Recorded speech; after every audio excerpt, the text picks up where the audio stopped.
بسم الله والصلاة والسلام على رسول الله. أهلا بيكم في حلقة جديدة من كورس الأوبن شيفت، وما زلنا مكملين مع بعض في المواضيع اللي بتساعدنا إن احنا نبني reliable application. ومن ضمن المواضيع دي إن احنا هنتكلم إزاي نريزيرف compute capacity للأبليكيشن بتاعنا.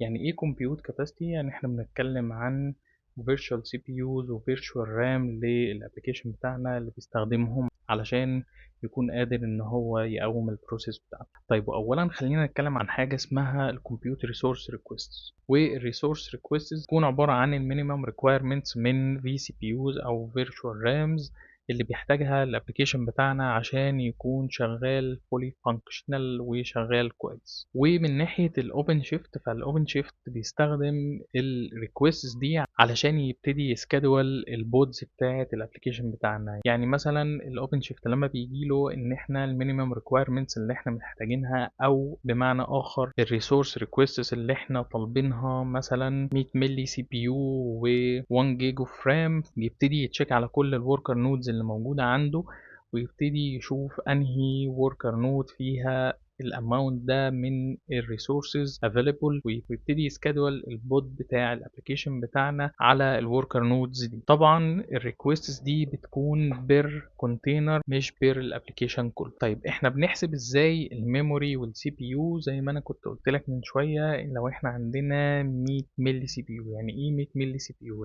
السي بي يو بيتحسب بحاجه اسمها الملي سي بي يو.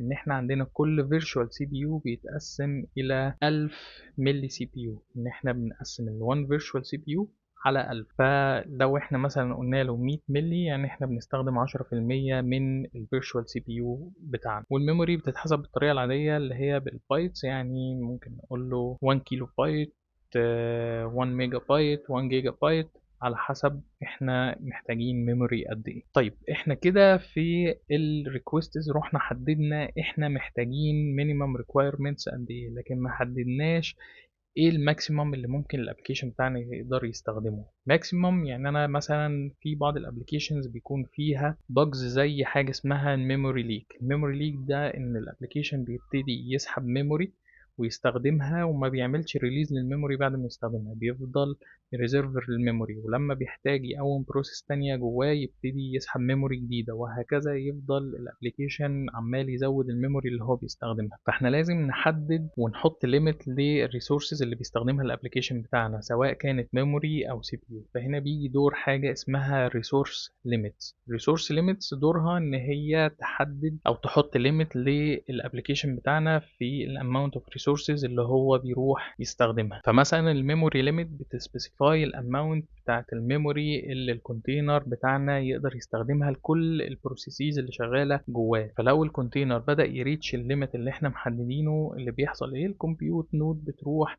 تكل البروسيس اللي موجوده جوه الكونتينر ده عشان الكونتينر يبتدي يروح يريستارت. الاوبن شيفت بيستخدم حاجه موجوده في اللينكس كيرنل اصلا اسمها السي جروبس عشان يبتدي يمانج الريسورسز، وبيستخدم حاجه تانية اسمها الاوت اوف ميموري كيلر عشان لو عنده بروسيس جوه كونتينر بدات تكسيد الليميتس اللي احنا حاطينها له، يبتدي يروح يعمل لها كيل. عايزك تاخد بالك من حاجه، ان احنا لو عندنا ابلكيشن بدأ يستخدم ميموري او وصل للليميت بتاع الميموري بتاعه وحصل له اوت اوف ميموري كيل، بنلاقي عندنا في البود ايفنت بيقول ان البود ده اتعمل له ريستارت، والريزون بتاع الريستارت ده ان هو اوت اوف ميموري كيل. طيب، بالنسبه للسي بي يو، لو احنا الكونتينر بتاعنا وصل للليميتس بتاعه السي بي يو اللي احنا حاطينها له في الاستخدام، فبيبتدي الاوبن شيفت ان هو يليميت الريسورسز اللي هو بيديها للكونتينر. هنلاقي ده اثر على الابلكيشن بتاعنا ان هو بيبقى شغال، بس شغال بفيز اقل او فيز ابطأ. طيب، تعالى نشوف ازاي نقدر نسيت سواء كان الريكويستس او كانت الليميتس. فاحنا نقدر نسيت الريكويستس والليميتس بطريقتين. طبعا طريقه ان احنا نستخدم الاو سي كوماند، او ان احنا نعمل لها سيت جوه الديفينيشن فايل بتاع الديبلويمنت بتاعتنا او جوه البوت بتاعنا. لو احنا هنروح نعمل له set بالاو سي كوماند، فهنروح نقول له او سي set resources، وندي له اسم الديبلويمنت بتاعت الابلكيشن بتاعنا، وبعدين بنقول له سواء هنا requests او limits، وبعد كده بنحدد له بقى السي بي يو الاماونت بتاعته قد ايه، والميموري اماونت بتاعتها قد ايه في الريكوست. وفي الليميتس نفس الكلام نحدد له السي بي يو اماونت قد ايه والميموري قد ايه. لو احنا هنعمل لها set جوه الديفينيشن فايل فبيكون تحت الكونتينرز بنبتدي نسيت فيلد اسمه الريسورسز، وتحت الريسورسز دي بنبتدي نحط سواء requests ونبتدي نسيت الريكويستس بتاعتنا سي بي يو وميموري، يا اما بنبتدي نحط تحت الريسورسز تاني الليميتس ونبتدي نسيت السي بي يو والميموري. بس عايزك تلاحظ حاجه مهمه قوي، ان انا ما ينفعش اروح اسيت الليميتس وتكون اقل من الريكويستس، لان طبيعي زي ما قلنا الريكويستس دي المينيمم ريكوايرد ريسورسز اللي احنا بنحتاجها عشان نقوم الابلكيشن بتاعنا، فما ينفعش اروح اسيت الليميتس اللي انا بقول الابلكيشن بتاعنا انت ما ينفعش تكسيد الليميتس دي اقل طبعا من الريكويستس. فلازم ناخد بالنا من الحته دي، ودايما يكون الليميتس عاملين لها سيت يا اما قد الريكويستس او يفضل ان هي في الاغلب بتكون اعلى من الريكويستس. طيب لو احنا عايزين نشوف الافيلبل كاباسيتي على النودز عندنا او عايزين نشوفه بير نيم سبيس، فلو عايزين نشوفه على النودز ففي النود لينا عندنا تو كوماندز لو تفتكر احنا خدناهم مع بعض قبل كده، ان احنا ممكن نقول له OC describe للنود، ولما بنعمل OC describe للنود بنلاقي عندنا في الديسكريبشن بتاع النود موجود الريكويستس والليميتس اللي موجوده في النود والافيلبل كاباسيتي على النود، وهنشوفها مع بعض في الديمو الجاي. ونفس الكلام لو احنا كنا عملنا الاو سي ادمن او الاو سي اي دي ام توب للنود وادينا له اسم النود، بنلاقي نفس الريزلت ظاهره عندنا بيقول لنا ايه الكرنت كونسومشن للريسورسز بتاعه النود بتاعي، او ايه الريسورس يوتيلايزيشن اللي موجود على النود بتاعي. طب لو احنا عايزين نشوف اليوتيلايزيشن بتاع البودز جوه نيم سبيس معين ممكن نقول له او سي اي دي ام توب ونديله البودز، وبعد كده نديله اسم النيم سبيس اللي عايزين نشوف فيه الريسورس يوتيلايزيشن بتاعه. طيب تعالى مع بعض كده ناخد ديمو سريع، وتعالى اول حاجه نشوف الكاباسيتي الافيلبل على الكلاستر بتاعنا ونقول له او سي اي دي ام اكتب لي النود اللي اسمها سي ار سي، وهنلاقي عندنا هنا ان احنا ده الافيلبل سي بي يوز والافيلبل ميموري، وممكن نقول له او سي ديسكرايب للنود اسمها سي ار سي. وهنا الاوتبوت هيختلف شويه لان هنا هيظهر لنا، خليني كده ابعد لك الفيو شويه، هنا هيظهر لنا اليوتيلايزيشن بير نيم سبيس، يعني احنا عندنا هنا كل نيم سبيس هيقول لنا والله النيم سبيس ده ايه اليوتيلايزد بالنسبه له كسي بي يو ريكويستس وسي بي يو ليميتس. ونفس الكلام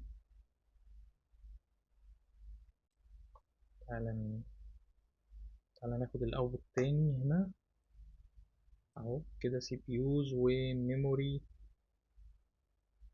بالنسبة لكل نيم سبيس ولكل بود جوه النيم سبيس دي اسامي البودز، وده بالنسبة له كل بود جوه النيم سبيس بيستهلك او اخد ريكوستس قد ايه وليميتس قد ايه. بس احنا هنا عشان اوريدي احنا مش طالبين، يعني احنا كان الديبلويمنت اللي كنا عملناها المرة اللي فاتت اللي اسمها ويب ديمو ما كناش طلبنا لها ولا ريكوستس ولا ليميتس، فمش قادر طبعا يحسب برسنتج بالنسبة له. لكن لبقية النيم سبيسز هتلاقيه عنده ريكوستس وعنده ليميتس قادر يحطها. طيب ولما هننزل عندنا هنا تحت هنلاقي ال allocated resources، هنلاقي عندنا هنا معمول التوتال ريكويستس اللي موجودة عندنا قد ايه واخدة كام تقريبا من التوتال سي بي يو اللي كان الأساسية بتاعت النود، والتوتال ميموري ريكويستس. وكمان بالنسبة للليميتس هنلاقي عندنا هنا السي بي يوز هو عندنا ابلكيشن واحد اللي ليه ليميتس، او اعتقد هنلاقي عندنا هو ده الابلكيشن اللي ليه ليميت في هو النتورك اوبريتور. وبالنسبة للميموري مفيش حاجة موجودة عندنا فيها limits. تعالى كده نشوف الديبلويمنت اللي عندنا، وتعالى نقول له OCE deployment.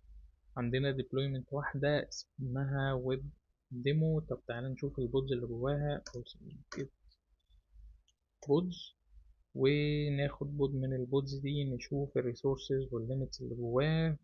احنا عارفين ان هي مش موجودة، بس عايزين نشوف هي كانت مكتوبة ازاي. نقول له او سي جيت بود اتش او يامل، وخلينا نطلع نشوف تحت الكونتينرز الريسورسز مكتوبة ازاي. هنلاقي ده الكونتينر. تعالى نوصل بقى للريسورسز، هنلاقي الريسورسز مكتوبة بالطريقة دي، ان هي الريسورسز قدامها مفيش اي value مكتوبة. فتعالى نروح نسيت الريسورسز للبودز دي او للديبلويمنت دي. طيب تعالى نقول له او سي سيت ريسورس للديبلويمنت اللي اسمها ويب ديمو، ونقول له ريكويستس، وليكن السي بي يو نخليها 5 ملي والميموري نخليها 64 ميجا. كده عملنا سيت للريكويستس. وتعالى نسيت الليميتس، وزي ما قلنا الليميتس هنحتاج ان احنا نخليها اكبر من الريكويستس او قدها. فخلينا نقول ان احنا هنخليها 10 ملي للسي بي يو، ومثلا 128 للميموري. طيب وتعالى نقول له او سي جيت ديبلويمنت ونشوف ايه الكونفيجريشن هتبقى ظاهرة ازاي تحت الديبلويمنت. هنلاقي ان هو تحت الكونتينرز بقى عندنا الريسورسز اهي موجودة في الليميتس زي ما احنا حطيناها، 10 ملي للسي بي يو و128 ميجا للميموري، والريكوستس 5 ملي للسي بي يو و64 ميجا للميموري. طيب تعالى تاني نقول له او سي describe للنود اللي اسمها سي ار سي، ونشوف في الديسكريبشن بتاع النود هنلاقي عندنا هنا القيمة بتاعت الليميتس اختلفت، لأن احنا طبعا زودنا القيمة بتاعت الليميتس، وفي سواء في السي بي يو وسواء في الميموري، ونفس الكلام في الريكوست. لو رجعنا هنا للديفولت هنلاقي عندنا إن احنا هنا عندنا بقت requests معمول لها set 5 لكل بود، والليميتس 10، والميموري نفس الكلام 64 ميجا و128 ميجا في الليميتس. طيب عايزين نشوف بقى ال actual utilization او ال consumption اللي حاصل جوه النيم سبيس بتاعنا. فتعالى نقول له oc adm top للبودز اللي موجودة تحت النيم سبيس اللي اسمه default. فاحنا هنا ممكن تلاقي ان ممكن يكون الاكتوال دلوقتي، لان احنا ده ابلكيشن مفيش عليه اي بروسيس او مفيش عليه ترافيك شغال، فهو مجرد تيست ابلكيشن. فهتلاقي ان الكونسومشن بتاعه قليل، لان وممكن يكون كمان اقل من الريكوستس، لان الهدف الاساسي من استخدام الريكوستس ان احنا نستخدمه في عملية السكادولينج ونريزيرف بيه المينيمم ريكويرمنتس للابلكيشن، لكن الابلكيشن ممكن يسحبها او ممكن يسحب اقل منها عادي. لكن احنا لو زودنا اللود شويه على الابلكيشن هيبتدي الابلكيشن يسحب لغايه ما يوصل للليميتس بتاعته. وبكده نبقى عرفنا مع بعض ازاي نريزيرف كاباسيتي للابلكيشن بتاعنا، وازاي نسيت الريسورس ريكويست للابلكيشن، وازاي نسيت الليميتس بتاعه الريسورسز للابلكيشن بتاعنا اللي ما يقدرش الابلكيشن يكسيد الليميتس دي. اشوفكم على خير في حلقة جديدة من كورس الاوبن شيفت ادمنستريشن، والسلام عليكم ورحمة الله وبركاته.